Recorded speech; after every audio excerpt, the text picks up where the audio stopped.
Hello and welcome to another video. So today we're taking a look at Stella Earth Rune.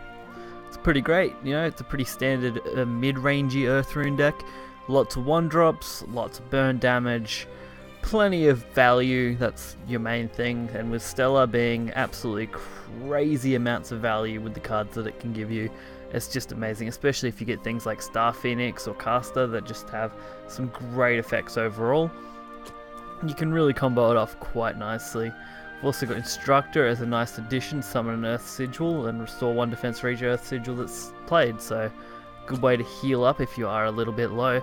And Starseeker's Telescope, another great card, recovering a play point, basically meaning this is free, and drawing a card as long as you Earth right, so basically replacing an Earth Sigil for another Earth Sigil, while at the same time drawing a card for free. Which you can actually draw 2 if comboed with things like Witch's Cauldron, which is awesome. So other than that, all the other cards are pretty standard to an Earth Rune deck, and your main idea is to get as much value out of the cards as you can while trying to deal as much damage as you can. So we'll get right into some games and check it out. So our first matchup is Shadow. We've got a lot of variety on ladder as everyone's trying to work out what's going to be the next meta deck. So it does give me a lot of variety when it comes to games. It's a pretty okay hand. I do drop the Goblin Mage just because I want to aim for something else. When I've already got Dwarven Alchemist and Star Eater, I didn't really need Goblin Mage in my hand there. Goblin Mage is mainly there to draw into Stella or Dwarven Alchemist. Maybe even Levi. I mean, they're basically the only decent cards that you can pull off it anyway. So they don't really do much. Mystic Ring, Banish, draw. Nothing too crazy from the opponent, and I can just play Stella behind this ward, making it a little harder to get rid of. Unfortunately, we do get Star Phoenix, which is probably one of the better cards to get when you're playing Rune. Most of the cards are good. I would say 3 out of them are the best. Caster, Star Phoenix, and I think it's Pollux, which summons itself. Not summons itself, sorry, evolves. But Star Phoenix is great because it's basically infinite recycle.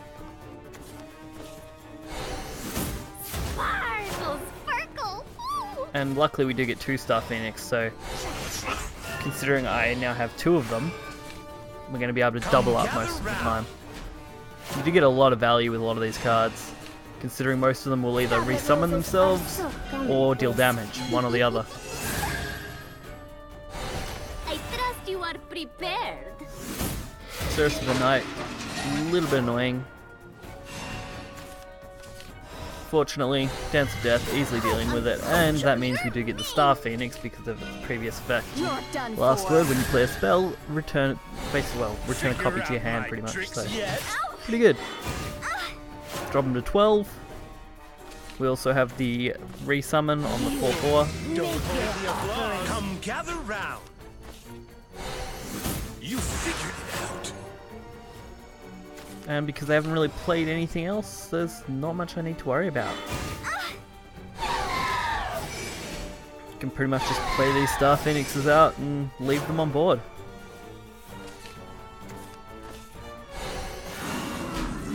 Luckily next turn is turn 7, meaning Master Mage gets absolutely crazy value against Zombie Party here.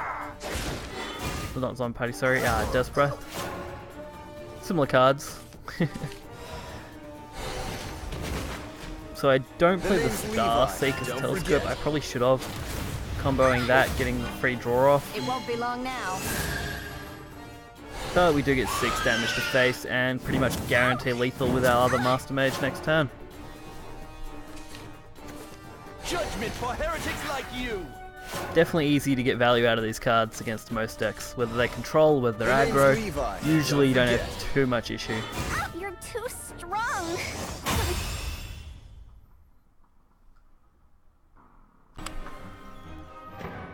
Game 2 is against Forest. More of an interesting matchup. They do tend to swarm the board quite a bit and make things a little more difficult, but the value I get out of my cards is usually a fair bit higher than what Forest would get out of theirs, provided they aren't absolute crazy tempo Forest and have an insane amount of build up. If they're a pretty average tempo, then we should outvalue them. Double Witch's Cauldron and a Magic Illusionist isn't too bad for an opener. feeling hungry? Wizardess of Oz, a little iffy of a card. Great for restocking your hand when you need it, not so great when you don't. Plus, you're not running that many spells that Wizardess of Oz is more of just a draw than it is of anything else. But sometimes you do get the nice Cladamus Curse or the occasional Dance of Death that really helps out. So I wasn't too worried about sacrificing that for the free draw. I can also just play another Witch's Cauldron if I choose. You know about Star's power. And Stella's value, pretty good. Venus, probably one of the least good cards here. I mean, Venus has some value with the Harvest Festival, but it's not something I wanted to use here. I am glad that we are seeing cross-class cards as well, so Stella's a really interesting one. So the double draw off the Star 6 Telescope, and we get to keep up 4 points. Fortunately, we didn't draw anything useful. But getting double value off that Stella is completely okay.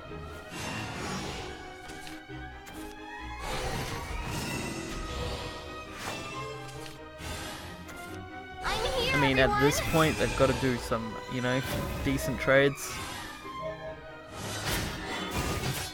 Don't hold the applause. Come gather round.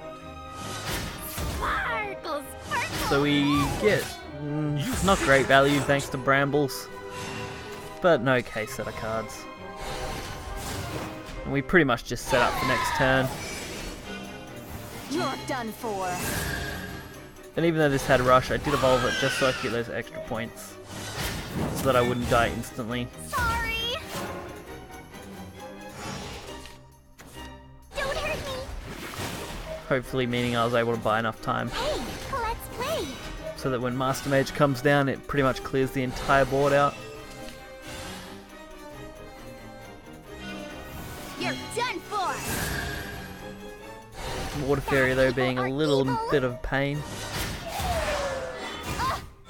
Unbelievable. The name's Levi. Don't forget. Oh, come on. It won't be long now. So getting the Evolve trade, pretty good. Here's what I mean, real ramming it magic looks is like. kind of bad. We're going to leave it on 1, which is a sucky situation. But at least it is still on the board, which is very important. Hey, let's play. And we do have Professor Taboos, another Master Mage. Time Worn isn't very useful, and Dwarven Alchemist is semi-useful at this point in the match, and Wizardess is pretty much It won't useless. be long now. Our only option would be to draw into an Earthright, Sparkly. or an Earth Sigil, sorry, so that we can use Master Mage and clear the entire board off. Luckily the return does make my choice a little easier.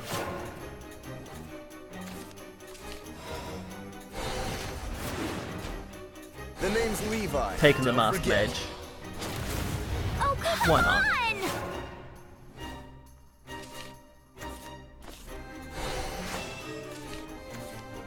Forest still generating its fairies. Not too surprising from them. Gobby's feeling hungry. Hey, let's play. So they go for a crazy amount of roach value here. This ends here. But all I need is 1 clear. Not here. Not now. Not as lucky because Caladimus unfortunately is only able to deal with the 2 drops and not the 5 unless you have the Earth Sigil. So I do have to ram. But I can set up for a decent amount of value next turn with this Earth Essence, so not too concerned by it. And they're very limited on what cards they have left. Was the best. So we get 6 to the face, plus the Professor of Taboo summon, I'll save my daughter. and they've only got 2 fairies in hand currently and would need to draw a roach for lethal. Oh, come on. Or a beetle, I guess, would do as well, but I don't know how many forest decks are still running beetle at the moment. I lost.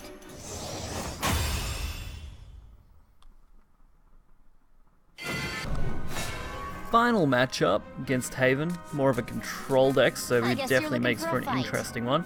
Is It's not fighting and too difficult to despair beat all out you Haven know? deck because you do have a lot more value than they can usually deal with, especially in the early game, as long as you draw it obviously.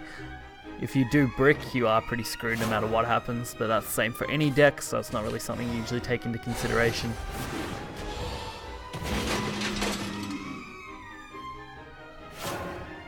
So your average Haven deck should be pretty beatable. You have enough burn damage to hit them in the face, and you have enough other value to kill things.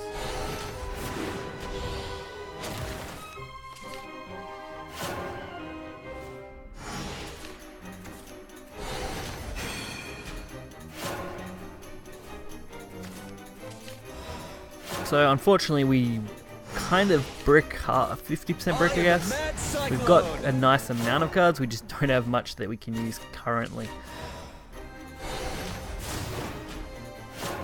Which is kind of crappy. Luckily they don't seem to have much either, they're mostly just biding their time as they go through. Heal Haven I think will be a bit of a problem because you're going to run out of damage before they do. But luckily you don't see much Heal Haven go around, so I'm not too concerned with that.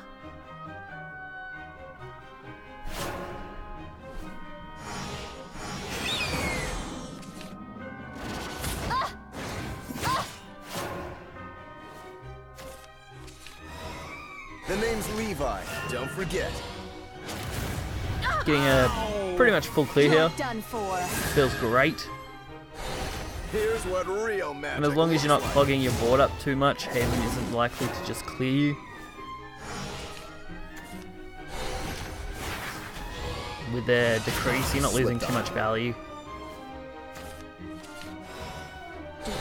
Nice little Stella. How about the Goblin Mage just for the extra draw? I'm just a mage who's his own And grabbing the value where I can. So using a lot of low cost stuff just to throw it out. Emptying a hand a little bit so Wizardess is actually usable. While at the same time making more pressure for them to deal with. The sky is with you. Seems like Stormhaven variant is quite popular too. The moon drives me crazy. You're done for. I will repel the encroaching danger. Stella's a pretty much guaranteed kill. They're very unlikely to ever leave that up, so it's pretty much a ward, which isn't so bad for its value. Oh, it's so bright. Dance of Death doing a nice job. Was I helpful Well, it's just to being you? able to play cards. I'll shine. Andromeda's pretty useless in this deck, honestly. Sometimes it might come in handy, but for the most part, you're just playing it out as a 2-2.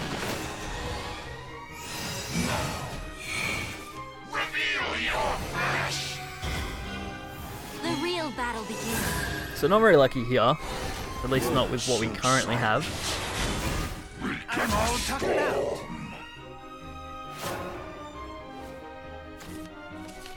This match isn't the hardest match to win, it's just hard when you pretty much brick 2 cards in your hand. Luckily this Gladimus makes up for it and allows me to clear the board. And restock the board quite nicely.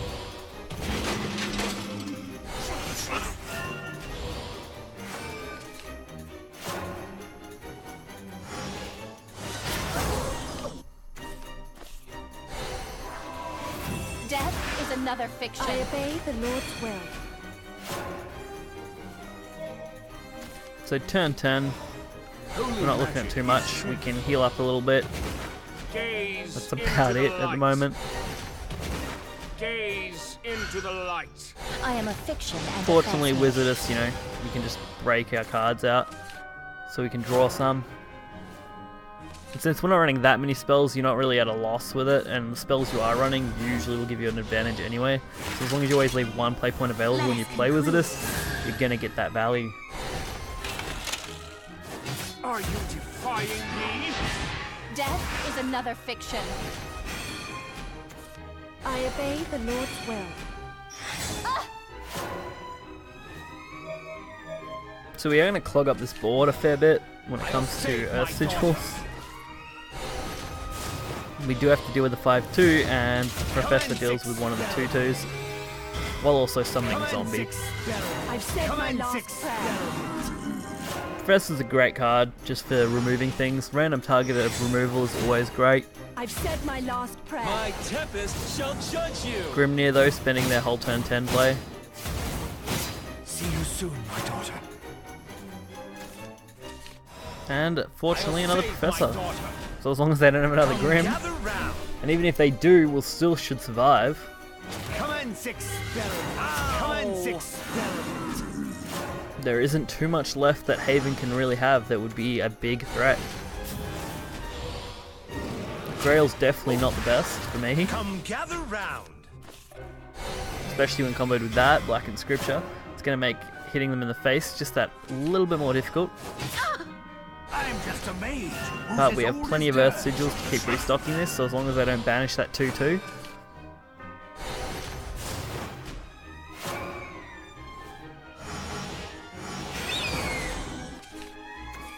My Tempest shall judge you! Don't hold the applause. Come gather round. Don't hold the applause. Come gather round. So we can go double draw, which is Cauldron, Star Telescope. We've also got Master Mage for a decent amount of damage.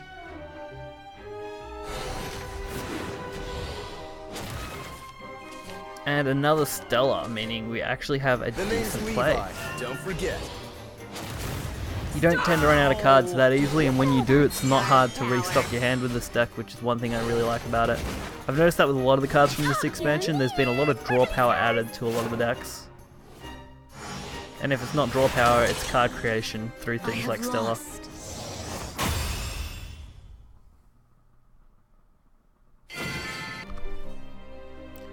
So I hope you guys have enjoyed this video. Stella Earthrune is great fun. I've had some good success with it so far, and I'll definitely probably keep playing it, as it's not a bad rune deck overall, and it's not that expensive either. I've only got 5 legendaries total in the deck and a few golds, which compared to some decks is quite cheap, so hopefully you guys enjoy that. Deck list will be in the description below, and I'll catch you guys next time. See ya.